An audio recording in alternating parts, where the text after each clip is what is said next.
ಸನಾತನ ಧರ್ಮನೇ ಸುಳ್ಳು. ಸನಾತನ ಧರ್ಮ ಅನ್ನೋ ಶಬ್ದ ಅದೊಂದು ವಿಕೃತಿ. ಶಿವಾಜಿ ಮಹಾರಾಜರ ಪಟ್ಟಾಭಿಷೇಕನ ತಡೆದಿದ್ದಂಥದ್ದೊಂದಿದು ಸನಾತನ ಧರ್ಮ ಅಂತ ಹೇಳಿ ಇವತ್ತು ಇಲ್ಲ ಸಲ್ಲದ ಆರೋಪಗಳನ್ನ ಸನಾತನ ಧರ್ಮದ ಮೇಲೆ ಮಾಡ್ತಿದ್ದಾರೆ. ಯಾವುದೋ ಒಂದು ಕಾರ್ಯಕ್ರಮದಲ್ಲಿ ಕಮಲ್ ಹಾಸನ್ ಅವರು ಹೇಳ್ತಾರೆ, ಸನಾತನ ಧರ್ಮ ಇಲ್ಲ, ಯಾವ ಧರ್ಮನೂ ಇಲ್ಲ, ಶಿಕ್ಷಣನೇ ಮುಖ್ಯ, ಶಿಕ್ಷಣ ಬಿಟ್ಟು ಬೇರೆ ಏನೂ ಇಲ್ಲ. ಇವ್ರ ಉದ್ದೇಶ ಏನು ಅಂದರೆ, ಒಟ್ಟಾರೆ ಈ ದೇಶನ ಕ್ರಿಶ್ಚಿಯನ್ ಅಥವಾ ಮುಸಲ್ಮಾನ್ ದೇಶ ಆಗಿ ಮಾಡಬೇಕು ಅನ್ನೋದು ಇವರ ದೊಡ್ಡ ಮಟ್ಟದ ಹುನ್ನಾರ. ವೀಕ್ಷಕರೇ, ಈಗಾಗಲೇ ತಮಿಳುನಾಡಲ್ಲಿ ಏನು ಹೇಳ್ತಿದ್ದಾರೆ ಅವರು? ತಮಿಳುನಾಡಿನ ಇವಾಗಿನ ಸರ್ಕಾರದಲ್ಲೇ ಕೆಲವು ಮಂತ್ರಿಗಳು ಹೇಳ್ತಾರೆ, ನಾವು ಹೊಸ ದೇಶನ ಕಟ್ತೀವಿ, ನಮಗೆ ಭಾರತ ಬೇಡ, ನಾವು ಹೊಸ ಭಾರತವನ್ನು ಕಟ್ತೀವಿ, ಈಗಿನ ಭಾರತ ಬೇಡ, ಹೊಸ ಭಾರತ ಕಟ್ತೀವಿ ನಾವು ಅಂತ. ಇಲ್ಲಿ ಇರೋದು ಎರಡು ಮತಗಳು, ಒಂದು ಕ್ರಿಶ್ಚಿಯನ್ ಮತ್ತು ಮುಸ್ಲಿಂ. ಈ ಎರಡು ಮತಗಳು ಪ್ರಮುಖವಾಗಿ ಈ ದೇಶದಲ್ಲಿ ಕಾಂಗ್ರೆಸ್ಸು ಮತ್ತು ಅದರ ಮಿತ್ರ ಪಕ್ಷಗಳಿಗೆ ಉಸಿರಾಡೋದಕ್ಕೆ ಅವಕಾಶ ಮಾಡಿಕೊಡ್ತಾ ಇರೋದು. ಆ ಕಾರಣಕ್ಕೋಸ್ಕರ ಇವ್ರು ಏನು ಮಾಡ್ತಾರೆ, ಅಪೀಸ್ಮೆಂಟ್ ಮಾಡ್ತಿದ್ದಾರೆ. ಓಲೈಕೆ ರಾಜಕಾರಣ ಇವ್ರದ್ದು. ಅವರ ಪರವಾಗಿ ಏನನ್ನು ಬೇಕಾದರೂ ಮಾಡೋದಕ್ಕೆ ಇವರು ಸಿದ್ಧವಾಗಿರ್ತಾರೆ. ಅವರಿಗೋಸ್ಕರ ಇವ್ರು ಏನು ಬೇಕಾದರೂ ಮಾಡ್ತಾರೆ. ಏನು ಈಗೇನು ಕಮಲ್ ಹಾಸನ್ ಅವರು ಹೇಳ್ತಿದ್ದಾರೆ, ಶಿಕ್ಷಣದಿಂದ ಮಾತ್ರ ಏನನ್ನು ಬೇಕಾದರೂ ಮಾಡ್ಬೋದು ಅಂತ. ಕಮಲ್ ಹಾಸನ್ ಅವರೇ, ನೀವೊಂದು ಕ್ಲಾರಿಟಿ ಕೊಡಿ. ಶಿಕ್ಷಣ ಅಂದರೆ ನಿಮ್ಮ ಪ್ರಕಾರ ಯಾವ ಶಿಕ್ಷಣ? ಮದ್ರಸಾಗಳಲ್ಲಿ ಕೊಡೋ ಶಿಕ್ಷಣವೋ ಅಥವಾ ಹಿಂದೂ ಧಾರ್ಮಿಕ ಆಚರಣೆಗಳನ್ನು ಹೇಗೆ ಪಾಲಿಸಬೇಕು, ಹಿಂದೂ ಧರ್ಮನ ಹೇಗೆ ಉಳಿಸ್ಕೊಳ್ಬೇಕು ಅನ್ನೋ ಧಾರ್ಮಿಕ ಶಿಕ್ಷಣವ? ಯಾವ ಶಿಕ್ಷಣ? ನೀವು ಕ್ಲಾರಿಟಿ ಕೊಡಿ. ಯಾವ ಶಿಕ್ಷಣನ ಕಲಿಬೇಕು? ನೀವು ಯಾವ ಶಿಕ್ಷಣ ಕಲ್ಸಕೊಳ್ತಿದ್ದೀರಿ? ಕ್ಲಾರಿಟಿ ಕೊಡಿ. ಯಾಕೆಂದರೆ ಕ್ಲಾರಿಟಿ ಇಲ್ಲ ನಿಮ್ಮಲ್ಲಿ. ನಿಮ್ಮ ಉದ್ದೇಶ ನಮ್ಗೆ ಅರ್ಥ ಆಗ್ತಿದೆ, ಆದರೆ ಜನರಿಗೆ ಅರ್ಥ ಆಗ್ಬೇಕಲ್ಲ ನಿಮ್ಮ ಉದ್ದೇಶ. ನನಗೆ ಅರ್ಥ ಆಗ್ತಿದೆ ನೀವು ಯಾವ ಶಿಕ್ಷಣ ಹೇಳ್ತಿದ್ದೀರಿ ಅಂತ. ಜನರಿಗೆ ಅರ್ಥ ಆಗ್ಬೇಕು. ಅದರಿಂದ ನಿಮ್ಮ ಎಲ್ಲೇ ಬರಲಿ ಯಾವ ಶಿಕ್ಷಣ ಅಂತ. ನೀವು ಬರೀ ಶಿಕ್ಷಣ ಅಂತ ಹೇಳಿ ಬಿಟ್ಬಿಟ್ರೆ ಕಷ್ಟ ಆಗುತ್ತೆ. ಅದಕ್ಕೋಸ್ಕರ ಹೇಳ್ತಿದ್ದೀನಿ, ಕ್ಲಾರಿಟಿ ಕೊಡಿ. ಯಾವ ಶಿಕ್ಷಣ? ಹಿಂದೂ ಧರ್ಮದ ವಿರುದ್ಧ ಕುತಂತ್ರ ಮಾಡೋ ಶಿಕ್ಷಣವ ಅಥವಾ ಹಿಂದೂ ಧರ್ಮನ ಉಳಿಸೋ ಶಿಕ್ಷಣವ? ಕ್ಲಾರಿಟಿ ಕೊಡಿ. ನೋಡಿ, ನೀವೊಬ್ಬ ಮುಸಲ್ಮಾನನ್ನ ಹೋಗಿ ಕೇಳಿ, ನೀನು ಯಾರು ಅಂತ. ಅವ್ನು ನಾನೊಬ್ಬ ಮುಸಲ್ಮಾನ್ ಅಂತಾನೆ ಹೇಳ್ತಾನೆ. ಹಂಗಾದ್ರೆ ಮುಸಲ್ಮಾನಲ್ಲಿ ಜಾತಿಗಳಿಲ್ವಾ? ಖಂಡಿತ ಇದೆ ವೀಕ್ಷಕರೇ. 106 ಜಾತಿಗಳು ಅಲ್ಲೂ ಕೂಡ ಹಿಂದೂ ಧರ್ಮದಲ್ಲಿ ಇದ್ದಂಗೆ ಬೇರೆ ಬೇರೆ ಜಾತಿಗಳಿದೆ ಅಲ್ಲೂ. ಆದರೆ ಅವನೆಲ್ಲೂ ಕೂಡ ತನ್ನ ಜಾತಿನ ಪಾಯಿಂಟ್ ಔಟ್ ಮಾಡಿ ಹೇಳಲ್ಲ. ಅವ್ನು ಹೇಳೋದು ನಾನೊಬ್ಬ ಮುಸಲ್ಮಾನ್ ಅಂತಾನೆ ಹೇಳ್ತಾನೆ. ಅವನು ಮಸೀದಿಗೆ ಹೋಗೋದು, ನಾವು ದೇವಸ್ಥಾನಕ್ಕೆ ಹೋಗ್ತೀವಿ, ಅವ್ರು ಮಸೀದಿಗೆ ಹೋಗ್ತಾರೆ. ಆದರೆ ನಾವು ನಮ್ಮ ಜಾತಿನ ಹೇಳ್ತೀವಿ. ಅವನು ನಾನೊಬ್ಬ ಮುಸಲ್ಮಾನ್ ಅಂತಾನೆ ಹೇಳ್ತಾನೆ. ಇನ್ನು ಕ್ರಿಶ್ಚಿಯನ್ ತಗೊಳ್ಳಿ, ಕ್ರಿಶ್ಚಿಯನ್ನಲ್ಲೂ ಕೂಡ ಸಾಕಷ್ಟು ಪಂಗಡಗಳಿದೆ. ನೀವು ನೋಡೇ ಇರ್ತೀರಿ ಚರ್ಚ್ಗಳಲ್ಲಿ. ಕ್ಯಾಥೋಲಿಕ್ ಚರ್ಚ್ ಅಂತೆ, ತೆಲುಗು ಚರ್ಚ್ ಅಂತೆ, ತಮಿಳ್ ಚರ್ಚ್ ಅಂತೆ, ಏನೇನೋ ಚರ್ಚ್ಗಳು ಹಾಕೊಂಡಿರ್ತಾರೆ. ಅವನು ಕೂಡ ಹೇಳೋದು ನಾನೊಬ್ಬ ಕ್ರಿಶ್ಚಿಯನ್ ಅಂತಾನೆ ಹೇಳೋದು. ಆದರೆ ನಮ್ಮಲ್ಲಿ ಯಾಕಿದು ಏನು ಅರ್ಥನೇ ಆಗ್ತಿಲ್ಲ. ನಮ್ಮಲ್ಲಿ ಯಾಕೆ ನಾನೊಬ್ಬ ಗೌಡ, ನಾನೊಬ್ಬ SC, ನಾನೊಬ್ಬ ST, ನಾನೊಬ್ಬ ಬ್ರಾಹ್ಮಣ, ನಾನೊಬ್ಬ ಲಿಂಗಾಯತ, ನಾನೊಬ್ಬ ಕುರುಬ, ಯಾಕಿದೆಲ್ಲನೂ? TV ವಿಕ್ರಮದ ಪ್ರೀತಿಯ ನೋಡುಗರಿಗೆ ಟ್ಯಾಕ್ಸಿವಾಲಾ ಕಾರ್ಯಕ್ರಮಕ್ಕೆ ಸ್ವಾಗತ. ನಾನು ನಿಮ್ಮ ನರಸಿಂಹಮೂರ್ತಿ. ವೀಕ್ಷಕರೇ, ಇವತ್ತು ದೇಶದಲ್ಲಿ ಅಷ್ಟು ಜನ ಒಂದು ಪ್ರಪಗಂಡ ಮಾಡಲಿಕ್ಕೆ ಹೊರಟಿದ್ದಾರೆ. ಏನಪ್ಪ ಅದು ಅಂದರೆ, ಇವತ್ತು ಈ ಕಾಂಗ್ರೆಸ್ಸು ಮತ್ತು ಈ ಕಾಂಗ್ರೆಸ್ನ ಕೆಲವು ಮಿತ್ರ ಪಕ್ಷಗಳು ಮತ್ತು ಅಷ್ಟು ಜನ ಬುದ್ಧಿಜೀವಿಗಳು ಅಂತ ಹೇಳ್ಕೊಳ್ಳೋ ಅಷ್ಟು ಜನ ಗಂಜಿ ಗಿರಾಕಿಗಳು ಇವತ್ತು ಏನು ಮಾಡ್ತಿದ್ದಾರೆ ಅಂದರೆ, ಸನಾತನ ಧರ್ಮದ ಬಗ್ಗೆ ಇಲ್ಲ ಸಲ್ಲದ ಆರೋಪ ಅಪಪ್ರಚಾರಗಳನ್ನ ಮಾಡಿಕೊಂಡು ಓಡಾಡ್ತಿದ್ದಾರೆ. ಮಹಾರಾಷ್ಟ್ರದ ಒಬ್ಬ NCP ಶಾಸಕ ಏನು ಹೇಳ್ತಾನೆ ಅಂದರೆ, ಆ ಮನುಷ್ಯನ ಹೆಸರು ಜಿತೇಂದ್ರ ಅಹ್ವಾದ್ ಅಂತ ಹೇಳ್ಬಿಟ್ಟು, ಈ ಮನುಷ್ಯ ಹೇಳ್ತಾನೆ, ಸನಾತನ ಧರ್ಮನೇ ಸುಳ್ಳು, ಸನಾತನ ಧರ್ಮ ಅನ್ನೋದು ಇರಲೇ ಇಲ್ಲ ಅಂತ ಹೇಳ್ತಾನೆ. ಸನಾತನ ಧರ್ಮನೇ ಸುಳ್ಳು, ಸನಾತನ ಧರ್ಮ ಅನ್ನೋ ಶಬ್ದ ಅದೊಂದು ವಿಕೃತಿ. ಶಿವಾಜಿ ಮಹಾರಾಜರ ಪಟ್ಟಾಭಿಷೇಕನ ತಡೆದಿದ್ದಂಥದ್ದೊಂದಿದು ಸನಾತನ ಧರ್ಮ ಅಂತ ಹೇಳಿ ಇವತ್ತು ಇಲ್ಲ ಸಲ್ಲದ ಆರೋಪಗಳನ್ನ ಸನಾತನ ಧರ್ಮದ ಮೇಲೆ ಮಾಡ್ತಿದ್ದಾರೆ. ಈ ಮನುಷ್ಯ ಅಷ್ಟೇ ಅಲ್ಲ, ತಮಿಳುನಾಡಲ್ಲಿ ಯಾವುದೋ ಒಂದು ಕಾರ್ಯಕ್ರಮದಲ್ಲಿ ಕಮಲ್ ಹಾಸನ್ ಅವರು ಹೇಳ್ತಾರೆ, ಸನಾತನ ಧರ್ಮ ಇಲ್ಲ, ಯಾವ ಧರ್ಮನೂ ಇಲ್ಲ, ಶಿಕ್ಷಣನೇ ಮುಖ್ಯ, ಶಿಕ್ಷಣ ಬಿಟ್ಟು ಬೇರೆ ಏನೂ ಇಲ್ಲ ಅಂತ ಹೇಳ್ತಾರೆ. ಸನಾತನ ಧರ್ಮ ಎಲ್ಲ ಯಾವುದೂ ಇಲ್ಲ ಅಂತ. ನೋಡಿ, ಈ ಕಾಂಗ್ರೆಸ್ಸು ಮತ್ತು ಇದರ ಮಿತ್ರ ಪಕ್ಷಗಳು ಮತ್ತು ಕೆಲವು ಬುದ್ಧಿಜೀವಿಗಳು ಈ ಕಮ್ಯುನಿಸ್ಟರು ಮತ್ತು ಈ ಕ್ರಿಶ್ಚಿಯನ್ನರ ಪ್ರಭಾವಕ್ಕೆ ಒಳಗಾಗಿ ಇವತ್ತು ಈ ದೇಶನ ಬೇರೆ ಒಂದು ರೀತಿಯಲ್ಲಿ ಬಿಂಬಿಸೋದಕ್ಕೆ ಹೊರಟಿದ್ದಾರೆ. ಇಲ್ಲಿನ ಆಚರಣೆಗಳನ್ನ ಬೇರೆ ರೀತಿಯಲ್ಲಿ ಬಿಂಬಿಸೋಕೆ ಹೊರಟಿದ್ದಾರೆ ವೀಕ್ಷಕರೇ. ಇವ್ರು ಹೇಳ್ತಾರೆ ಹಿಂದೂನೇ ಸುಳ್ಳು, ಸನಾತನ ಧರ್ಮನೇ ಇರಲಿಲ್ಲ, ಹಿಂದುತ್ವನೇ ಇಲ್ಲ, ಇದೊಂದು ಏನೋ ಹಿಂದೂ ಅಂದರೆ ಏನಪ್ಪ ಅಂದರೆ ಇದು ಒಂದು ಬೇರೆ ಥರ ಒಂದು ಕೆಟ್ಟ ಪದ ಅಂತ ಹೇಳಿ ಬಿಂಬಿಸುವಂಥ ಕೆಲಸಗಳನ್ನು ಕೂಡ ಇವತ್ತು ಮಾಡ್ತಿದ್ದಾರೆ. ಇವ್ರ ಉದ್ದೇಶ ಏನು ಅಂದರೆ ಒಟ್ಟಾರೆ ಈ ದೇಶನ ಕ್ರಿಶ್ಚಿಯನ್ ಅಥವಾ ಮುಸಲ್ಮಾನ್ ದೇಶ ಆಗಿ ಮಾಡಬೇಕು ಅನ್ನೋದು ಇವರ ದೊಡ್ಡ ಮಟ್ಟದ ಹುನ್ನಾರ ವೀಕ್ಷಕರೇ. ಇವರಿಗೆ ಎಲ್ಲಿಂದ ಫಂಡ್ ಬರ್ತಿದೆ, ಇವರಿಗೆಲ್ಲ ಯಾರು ದುಡ್ಡುಗಳು ಕೊಡ್ತಿದ್ದಾರೆ, ಇವ್ರು ಯಾಕೆ ಹಿಂಗೆಲ್ಲ ಮಾತಾಡ್ತಿದ್ದಾರೆ ಅಂದರೆ ಇವರಿಗೆ ಪೂರ್ತಿ ಸಂಪನ್ಮೂಲಗಳನ್ನ ಸಪ್ಲೈ ಮಾಡ್ತಾ ಇರೋದು ಕ್ರಿಶ್ಚಿಯನ್ ಮಿಷನರಿಗಳು. ಹೌದು, ಕ್ರಿಶ್ಚಿಯನ್ ಮಿಷನರಿಗಳು ಒಂದು ಕಡೆ, ಇವರನ್ನೆಲ್ಲ ಎತ್ಕಟ್ಟಿ ಬುದ್ಧಿಜೀವಿಗಳು ಅಂತ ಇವರಿಗೆಲ್ಲ ಪಟ್ಟಗಳು ಕಟ್ಟಿ ಇವರು ಸರ್ಕಾರಗಳು ಬಂದಾಗ ಇವ್ರಿಗೆಲ್ಲ ಅದೇ ಕೆಲಸ ಮಾಡೋದಕ್ಕೆ ಉತ್ತೇಜನಗಳು ಕೊಡ್ಕೊಂಡು ಇವ್ರನ್ನ ಸಪೋರ್ಟ್ ಮಾಡ್ಕೊಂಡು ದೇಶ, ಧರ್ಮ, ಇಲ್ಲಿನ ಆಚಾರಗಳು, ವಿಚಾರಗಳು ಇವುಗಳ ಮೇಲೆ ಎಲ್ಲನೂ ಕೂಡ ದಾಳಿ ಮಾಡೋದು ಇವರು. ನಾವು ಏನೇ ಮಾಡಿದ್ರು ಅದು ಸರಿ ಇಲ್ಲ, ಇದು ಸರಿ ಇಲ್ಲ, ಅದು ತಪ್ಪು, ಇದು ತಪ್ಪು, ಹಿಂಗೆ ಅಪಪ್ರಚಾರಗಳು ಮಾಡ್ಕೊಂಡು ಹೋಗೋದು. ಇವ್ರ ಉದ್ದೇಶ ಏನಪ್ಪ ಅಂದರೆ ಈಗಾಗಲೇ ತಮಿಳ್ನಾಡಲ್ಲಿ ಏನು ಹೇಳ್ತಿದ್ದಾರೆ ಅವರು, ತಮಿಳ್ನಾಡಿನ ಇವಾಗಿನ ಸರ್ಕಾರದಲ್ಲೇ ಕೆಲವು ಮಂತ್ರಿಗಳು ಹೇಳ್ತಾರೆ ನಾವು ಹೊಸ ದೇಶನ ಕಟ್ತೀವಿ, ನಮಗೆ ಭಾರತ ಬೇಡ, ನಾವು ಹೊಸ ಭಾರತವನ್ನು ಕಟ್ತೀವಿ, ಈಗಿನ ಭಾರತ ಬೇಡ, ಹೊಸ ಭಾರತ ಕಟ್ತೀವಿ ನಾವು ಅಂತ. ಏನು ಇವ್ರ ಭಾರತದ ಕಲ್ಪನೆ ಏನಿರ್ಬೋದು ಯೋಚನೆ ಮಾಡಿ. ಇಲ್ಲಿನ ಆಚಾರ, ವಿಚಾರ, ಇಲ್ಲಿನ ಆಹಾರ ಪದ್ಧತಿ, ಇಲ್ಲಿನ ವಿವಿಧತೆಯಲ್ಲಿ ಏಕತೆ, ಈ ದೇಶದ ಭೌಗೋಳಿಕತೆ, ಇಲ್ಲಿನ ಸಂಪ್ರದಾಯಗಳು, ಇಲ್ಲಿನ ಪೂಜಾ ಪದ್ಧತಿಗಳು, ಇಲ್ಲಿನ ಆಹಾರ ಪದ್ಧತಿಗಳು, ಉಡುಗೆ ತೊಡಿಗೆ, ಇದೆಲ್ಲ ಬಿಟ್ಟು ವೀಕ್ಷಕರೇ ಒಂದು ದೇಶನ ಕಟ್ಟಕ್ಕಾಗತ್ತಾ? ಯೋಚನೆ ಮಾಡಿ ನೋಡೋಣ. ಇದೆಲ್ಲ ಬಿಟ್ಟು ನಿಜವಾಗ್ಲೂ ಒಂದು ದೇಶ ಕಟ್ಟಕ್ಕಾಗತ್ತಾ? ಖಂಡಿತ ಸಾಧ್ಯನೇ ಇಲ್ಲ. ಹಂಗೇನಾದರೂ ಇವರು ಒಂದು ದೇಶ ಕಟ್ತೀವಿ ಅಂದರೆ ಸ್ಪಷ್ಟವಾಗಿ ಅರ್ಥ ಆಗುತ್ತೆ ಇವ್ರು ಕಟ್ಟಕೊಟ್ಟಿರೋ ದೇಶ ಯಾವುದಪ್ಪ ಅಂದರೆ ಅದು ಒಂದು ಕ್ರಿಶ್ಚಿಯನ್ ದೇಶ ಆಗಿರ್ಬೇಕು, ಇಲ್ಲಾಂದರೆ ಇನ್ನೊಂದು ಮುಸಲ್ಮಾನ್ ದೇಶ ಆಗಿರ್ಬೇಕು. ಈ ಎರಡನ್ನ ಬಿಟ್ಟು ಹೊಸ ಭಾರತ ಅಂತ ಇವ್ರಿಗೆ ಕರೆಯಂಗೇ ಇಲ್ಲ ಅದನ್ನು. ಯಾಕೆಂದರೆ ಖಂಡಿತವಾಗ್ಲೂ ಅದು ಭಾರತ ಆಗಲಿಕ್ಕೆ ಇಲ್ಲ. ಯಾಕೆಂದರೆ ಭಾರತಕ್ಕೆ ತನ್ನದೇ ಆದ ಸ್ವಂತಿಕೆ ಇದೆ. ಹೌದು, ತನ್ನದೇ ಆದ ಸ್ವಂತಿಕೆಯ ಮೇಲೆ ಭಾರತ ನಿಂತಿದೆ. ಭಾರತ ಯಾವತ್ತೂ ಕೂಡ ಇನ್ನೊಂದು ಧರ್ಮವನ್ನಾಗಲಿ ಇನ್ನೊಬ್ಬರ ಆಚರಣೆಗಳನ್ನಾಗಲಿ ಭಾರತೀಯರು ಯಾವತ್ತೂ ಕೂಡ ಅವಹೇಳನ ಮಾಡಿಲ್ಲ, ಅಡ್ಡಿ ಮಾಡಿಲ್ಲ ಅಂತ ಒಂದು ಇತಿಹಾಸ ಇದೆ ಈ ದೇಶಕ್ಕೆ. ಇವ್ರು ಇವತ್ತು ಏನು ಮಾಡಕ್ಕೆ ಕೊಟ್ಟಿದ್ದಾರೆ ಅಂದರೆ ಇದನ್ನ ಹೊಡಿಬೇಕು. ಇದನ್ನ ಒಡೆದು ಒಂದು ಈ ದೇಶ ಇಸ್ಲಾಂ ಆಗಬೇಕು, ಇಲ್ಲ ಅಂದರೆ ಕ್ರಿಶ್ಚಿಯನ್ ಆಗಬೇಕು. ಮತ್ತು ನೋಡಿ, ಇಲ್ಲಿ ಏನು ಪ್ರಯತ್ನಗಳು ನಡೀತಿದೆ ಅಂದರೆ ನಮ್ಮಲ್ಲಿ ನೂರಾರು ರಾಜವಂಶಗಳಿದ್ವು ಈ ದೇಶದಲ್ಲಿ. ಇವೆಲ್ಲ ಹೋದ್ಮೇಲೆ ನಾವು ಪ್ರಜಾಪ್ರಭುತ್ವದ ಅಡಿಗೆ ಬಂದಿದ್ದೀವಿ. ಈಗ ಒಂದು ಸಂವಿಧಾನನ ಇಟ್ಕೊಂಡು ಆ ಸಂವಿಧಾನದ ಅಡಿನಲ್ಲಿ ಇವತ್ತು ದೇಶ ಮುನ್ನಡೆಸ್ತಿದ್ದೀವಿ. ದೇಶ ಮುನ್ನಡೀತಿದೆ. ಇಲ್ಲಿ ಪ್ರಜೆಗಳೇ ಪ್ರಭುಗಳು. ಸೊ ಈ ರೀತಿಯ ಒಂದು ವ್ಯವಸ್ಥೆನಲ್ಲಿ ಇವತ್ತು ದೇಶ ಮುನ್ನಡೀತಿದೆ. ಆದರೆ ಇವರುಗಳಿಗೆ ಇದು ಇಷ್ಟ ಇಲ್ಲ.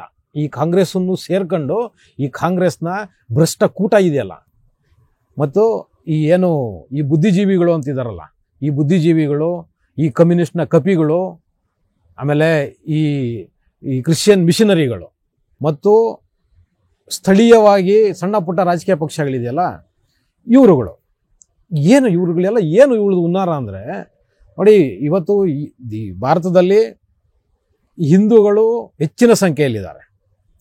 ಆದರೆ ಹಿಂದೂಗಳು ಒಗ್ಗಟ್ಟಾಗಿಲ್ಲ, ಹಂಚಿ ಹೋಗಿದ್ದಾರೆ. ಇದು ಸ್ವಾಭಾವಿಕವಾಗಿ ಎಲ್ಲ ಸ್ಥಳೀಯ ಪಕ್ಷಗಳು, ರಾಜಕಾರಣಿಗಳಿಗೂ ಗೊತ್ತು, ಮತ್ತು ಕಾಂಗ್ರೆಸ್ ಪಾರ್ಟಿಗೂ ಗೊತ್ತು. ಇಲ್ಲಿ ಇರೋದು ಎರಡು ಮತಗಳು, ಒಂದು ಕ್ರಿಶ್ಚಿಯನ್ ಮತ್ತು ಮುಸ್ಲಿಂ. ಈ ಎರಡೂ ಮತಗಳು ಪ್ರಮುಖವಾಗಿ ಈ ದೇಶದಲ್ಲಿ ಕಾಂಗ್ರೆಸ್ಸು ಮತ್ತು ಅದರ ಮಿತ್ರ ಪಕ್ಷಗಳಿಗೆ ಉಸಿರಾಡೋದಕ್ಕೆ ಅವಕಾಶ ಮಾಡಿಕೊಡ್ತಾ ಇರೋದು. ಆ ಕಾರಣಕ್ಕೋಸ್ಕರ ಇವ್ರು ಏನು ಮಾಡ್ತಾರೆ, ಅಪೀಸ್ಮೆಂಟ್ ಮಾಡ್ತಿದ್ದಾರೆ. ಓಲೈಕೆ ರಾಜಕಾರಣ ಇವ್ರದ್ದು. ಅವರ ಪರವಾಗಿ ಏನನ್ನು ಬೇಕಾದರೂ ಮಾಡೋದಕ್ಕೆ ಇವರು ಸಿದ್ಧವಾಗಿರ್ತಾರೆ. ಅವರಿಗೋಸ್ಕರ ಇವ್ರು ಏನು ಬೇಕಾದರೂ ಮಾಡ್ತಾರೆ. ಸೊ ಆ ಕಾರಣಕ್ಕೋಸ್ಕರ ಇವರು ಆ ಎರಡು ಮತಗಳು, ಕ್ರಿಶ್ಚಿಯನ್ ಮತ್ತು ಮುಸಲ್ಮಾನ್, ಈ ಎರಡು ಮತಗಳನ್ನ ತಮ್ಮ ಕಡೆ ಇಟ್ಟುಕೊಂಡು ಅವರ ಮುಖಾಂತರ ತಾವು ಅಧಿಕಾರ ಹಿಡಿಬೇಕು. ಮತ್ತು ಈ ಅರಿದು ಹಂಚಿ ಹೋಗಿರುವ ಏನು ಹಿಂದೂ ಧರ್ಮ ಇದೆಯಲ್ವಾ, ಈ ಧರ್ಮದ ಒಂದಷ್ಟು ಮತಗಳನ್ನ ಕ್ರೋಢೀಕರಣ ಮಾಡಿಕೊಂಡ್ರೆ ಇವರಿಗೆ ಚುನಾವಣೆಗಳನ್ನ ಗೆಲ್ಲೋದಕ್ಕೆ ತುಂಬ ಈಸಿ ಆಗಿಬಿಡತ್ತೆ. ಆ ಕಾರಣಕ್ಕೆ ಏನು ಮಾಡ್ತಿದ್ದಾರೆ ಇವರು, ಧರ್ಮದ ಮೇಲೆ ಅಪಪ್ರಚಾರ, ದೇವಸ್ಥಾನಗಳ ಮೇಲೆ ಅಪಪ್ರಚಾರ, ನಮ್ಮ ಆಚಾರ ವಿಚಾರಗಳ ಮೇಲೆ ಅಪಪ್ರಚಾರ, ಹಿಂದುತ್ವದ ಮೇಲೆ ಅಪಪ್ರಚಾರ. ಹೀಗೆ ನಮ್ಮ ಋಷಿಮುನಿಗಳೇ ಇರಲಿಲ್ಲ, ರಾಮಾಯಣ ಸುಳ್ಳು, ಮಹಾಭಾರತ ಸುಳ್ಳು, ಕೃಷ್ಣ ಸುಳ್ಳು, ಹೀಗೆ ಬರೀ ನಮ್ಮ ಏನು ಆಚರಣೆಗಳಿದೆ ಸುಳ್ಳು ಹೇಳ್ತಾ ಹೋಗೋದು, ಜನರನ್ನ ದಿಕ್ ತಪ್ಪಿಸೋದು ಮತ್ತು ಮತಾಂತರ ಮಾಡ್ಕೊಳ್ಳೋದು. ಹೌದು ವೀಕ್ಷಕರೇ, ಇದನ್ನೆಲ್ಲ ಈ ಎಲ್ಲ ಮಾಡ್ಕೊಂಡು ಈ ಪ್ರಜಾಪ್ರಭುತ್ವದ ವ್ಯವಸ್ಥೆನ ಬುಡಮೇಲು ಮಾಡಿ, ಈ ಪ್ರಜಾಪ್ರಭುತ್ವದ ವ್ಯವಸ್ಥೆನ ಕಿತ್ತಾಕಿ ಇವರು ರಾಜವಂಶಗಳನ್ನ ಸ್ಥಾಪನೆ ಮಾಡೋದಕ್ಕೆ ಇವರ ಹುನ್ನಾರಗಳು. ಹೆಂಗೆ ಇವರು ರಾಜವಂಶಗಳನ್ನ ಸ್ಥಾಪನೆ ಮಾಡ್ಬೋದು ಅಂದರೆ, ಇಲ್ಲಿ ಒಂದು ಈ ದೇಶ ಕ್ರಿಶ್ಚಿಯನ್ ಮತ ಆಗಬೇಕು, ಇಲ್ಲಾಂದರೆ ಇಸ್ಲಾಂಗೆ ಪೂರ್ತಿ ದೇಶ ಕನ್ವರ್ಟ್ ಆಗಬೇಕು. ಆವಾಗ ಮಾತ್ರ ಇವ್ರ ಉದ್ದೇಶಗಳು ಈಡೇರುತ್ತೆ. ಅದಕ್ಕೋಸ್ಕರ ಇವ್ರು ಏನು ಮಾಡ್ತಿದ್ದಾರೆ, ಈಗ ಈ ರೀತಿಯ ಬುದ್ಧಿಜೀವಿಗಳು, ಕೆಲವು ಸಣ್ಣ ಸಣ್ಣ ಪಕ್ಷಗಳು ಮತ್ತು ದೊಡ್ಡ ಮಟ್ಟದಲ್ಲಿ ಕಾಂಗ್ರೆಸ್ಸು ಇದಕ್ಕೆ ಇಂಡೈರೆಕ್ಟಾಗಿ ಸಪೋರ್ಟ್ ಮಾಡ್ತಾ ಇವತ್ತು ಯಾವ ಮಟ್ಟಕ್ಕೆ ಈ ದೇಶನ ತಂದಿಟ್ಟಿದ್ದಾರೆ ಅಂದರೆ, ಇವತ್ತು ನಾವು ನೋಡ್ತಾ ಇದ್ದೀವಿ ಧರ್ಮದ ಹೆಸರಿನಲ್ಲಿ ಏನೆಲ್ಲ ಮಾಡ್ತಿದ್ದಾರೆ ನೀವು ಕಾಂಗ್ರೆಸ್ ತಗೊಳ್ಳಿ, ಅವರು ಯಾವಾಗಲೂ ಇಸ್ಲಾಮಿನ ವಿಚಾರ ಬಂದರೆ ಅವರು ಏನನ್ನೂ ಮಾತಾಡಲ್ಲ. ಅವರು ಸ್ಟ್ಯಾಂಡ್ ಏನಿದ್ರು ಮುಸಲ್ಮಾನರ ಪರನೇ ನಿಲ್ಲೋದವರು, ನಮ್ಮ ಹಿಂದೂಗಳ ಪರ ನಿಲ್ಲೋದೇ ಇಲ್ಲ ಅವರು. ಇನ್ನು ಒಂದಷ್ಟು ಜನ ಈ ಲೆಫ್ಟಿಸ್ಟು ಹಿಸ್ಟಾರಿಯನ್ಗಳಿದ್ದಾರೆ, ಬುದ್ಧಿಜೀವಿಗಳಿದ್ದಾರೆ, ಅವರು ಸೇಮ್ ಇದೇ ಲೆಕ್ಕಾಚಾರವೇ ಅವ್ರದ್ದು. ಹಿಂದೂಗಳ ಮೇಲೆ ಎಲ್ಲಾದರೂ ದಾಳಿಗಳಾದಾಗ ಅವರು ಉಸಿರೇ ಬಿಡಲ್ಲ. ಅದೇ ಯಾರಾದರೂ ಒಬ್ಬ ಮುಸಲ್ಮಾನಿಗೆ ಅಥವಾ ಒಬ್ಬ ಕ್ರಿಶ್ಚಿಯನ್ನಿಗೆ ಏನಾದರೂ ದಾಳಿಗಳಾಯಿತು, ಅವ್ರ ಮೇಲೆ ಏನಾದರೂ ಕೋಮು ಗಲಭೆಗಳಾಯಿತು, ಅವಾಗ ಈ ಮೈಕ್ಗಳು ಹಿಡ್ಕೊಂಡು ಲಬೋತ ಭಯಪಡ್ಕೊಂತಾರೆ. ಅದೇ ಕೋಮು ಗಲಭೆನಲ್ಲಿ ಒಂದು 10 ಜನ 50 ಜನ ಹಿಂದೂಗಳು ಸತ್ತರೆ ಇವ್ರ ಬಾಯಿನಲ್ಲಿ ಮಾತೇ ಬರಲ್ಲ, ಅದಕ್ಕೆ ಒಂದು ಎಕ್ಸ್ಪ್ಲನೇಷನ್ನೂ ಇರಲ್ಲ ಇವ್ರುಗಳದು. ಈ ರೀತಿ ಮಾಡ್ತಾ ಇವರು ದೊಡ್ಡ ಮಟ್ಟದಲ್ಲಿ ಹುನ್ನಾರ ಮಾಡ್ತಿದ್ದಾರೆ. ಈ ದೇಶ ಪ್ರಜಾಪ್ರಭುತ್ವವಾಗಿ ಉಳಿಬಾರದು, ಹಿಂದೂಗಳು ಯಾವತ್ತೂ ಒಗ್ಗಟ್ಟಾಗಿ ನಿಲ್ಲಬಾರದು. ಏನಕ್ಕೆ ಅಂದರೆ ಅವ್ರಿಗೆ ತುಂಬ ಚೆನ್ನಾಗಿ ಗೊತ್ತು, ಹಿಂದೂಗಳು ಒಗ್ಗಟ್ಟಾಗಿ ನಿಂತರೆ ಈ ದೇಶನ ಒಡೆಯೋಕ್ಕಾಗಲ್ಲ. ಅದಕ್ಕೋಸ್ಕರ ಇವರು ಏನಾದರೂ ಮಾಡಿ ಹಿಂದೂಗಳನ್ನ ಹೊಡಿಬೇಕು, ಹಿಂದೂಗಳನ್ನ ಛಿದ್ರ ಮಾಡಬೇಕು. ಆದರೆ ಇತ್ತೀಚಿನ ದಿನಗಳಲ್ಲಿ ಏನಾಗ್ತಿದೆ, ಹಿಂದೂ ಸಮುದಾಯ ನಿಧಾನಕ್ಕೆ ಒಗ್ಗೂಡ್ತಾ ಇದೆ. ಹೌದು ವೀಕ್ಷಕರೇ, ಹಿಂದೂ ಸಮುದಾಯ ನಿಧಾನಕ್ಕೆ ಒಗ್ಗೂಡ್ತಿದೆ. ಅದರಿಂದ ಇವ್ರಿಗೆ ಏನಾಗ್ತಿದೆ, ಈಗ ಹೊಟ್ಟೆ ಉರಿ ಶುರುವಾಗಿದೆ. ನಾವು ಇಷ್ಟೆಲ್ಲ ಪ್ರಯತ್ನಗಳು ಮಾಡಿದ ಮೇಲೂ ಕೂಡ ಹಿಂದೂಗಳು ಒಗ್ಗಟ್ಟಾಗ್ತಿದ್ದಾರಲ್ಲ ಅಂತ. ಆ ಕಾರಣಕ್ಕೋಸ್ಕರ ಇವತ್ತು ಸನಾತನ ಧರ್ಮದ ಮೇಲೆ, ಹಿಂದೂ ಧರ್ಮದ ಮೇಲೆ ಇಲ್ಲ ಸಲ್ಲದ ಆರೋಪಗಳನ್ನ ಮಾಡ್ತಾ ನಮ್ಮನ್ನು ಒಡೆಯೋ ಅಂಥ ಪ್ರಯತ್ನ ಮತ್ತೆ ಮಾಡೋಕ್ಕೆ ಶುರು ಮಾಡಿದ್ದಾರೆ ಇವರು. ನಂದೊಂದು ಮನವಿ ಹಿಂದೂಗಳಲ್ಲಿ, ದಯವಿಟ್ಟು ಇಂಥ ಪ್ರಪಗಂಡಗಳನ್ನ ಮಾಡೋಕ್ಕೆ ಹೊರಟಿರೋ ಇಂಥ ಅಯೋಗ್ಯರ ಮಾತುಗಳನ್ನ ಯಾರೂ ದಯವಿಟ್ಟು ಕೇಳಿಸ್ಕೊಳ್ಬೇಡಿ. ನಮಗೆ ನಮ್ಮ ಧರ್ಮ, ನಮ್ಮ ದೇಶ, ನಮ್ಮ ಆಚಾರ ವಿಚಾರ, ನಮ್ಮ ಉಡುಗೆ ತೊಡಿಗೆ, ನಮ್ಮ ಆಹಾರ ಪದ್ಧತಿಗಳು ತುಂಬ ಅಚ್ಚುಕಟ್ಟಾಗಿ ನಮ್ಮ ಪೂರ್ವಿಕರು ನಮಗೆ ಮಾಡಿಕೊಟ್ಟು ಹೋಗಿದ್ದಾರೆ. ನಾವು ಯಾರಿಂದನೂ ಕಲಿಯೋ ಅಗತ್ಯ ಇಲ್ಲ. ನಮಗೆ ಸಾಕಷ್ಟು ನಮ್ಮ ಪೂರ್ವಿಕರು, ನಮ್ಮ ಋಷಿಮುನಿಗಳು ನಮ್ಮ ಬದುಕನ್ನು ನಾವು ಹೇಗೆ ಕಟ್ಕೊಳ್ಬೇಕು, ನಮ್ಮ ಜೀವನ ಶೈಲಿ ಹೇಗಿರಬೇಕು ಅನ್ನೋದನ್ನು ನಮಗೆ ತುಂಬ ಅಚ್ಚುಕಟ್ಟಾಗಿ ಹೇಳ್ಕೊಟ್ಟಿದ್ದಾರೆ. ಈ ಖಮಂಗಗಳಿಂದ ನಾವೇನು ಕಲಿಯೋ ಅಗತ್ಯ ಇಲ್ಲ. ಈಗೇನು ಕಮಲಾಸನ್ ಅವ್ರು ಹೇಳ್ತಿದ್ದಾರೆ, ಶಿಕ್ಷಣದಿಂದ ಮಾತ್ರ ಏನನ್ನು ಬೇಕಾದರೂ ಮಾಡ್ಬೋದು ಅಂತ. ಕಮಲಾಸನ್ ಅವರೇ, ನೀವೊಂದು ಕ್ಲಾರಿಟಿ ಕೊಡಿ. ಶಿಕ್ಷಣ ಅಂದರೆ ನಿಮ್ಮ ಪ್ರಕಾರ ಯಾವ ಶಿಕ್ಷಣ?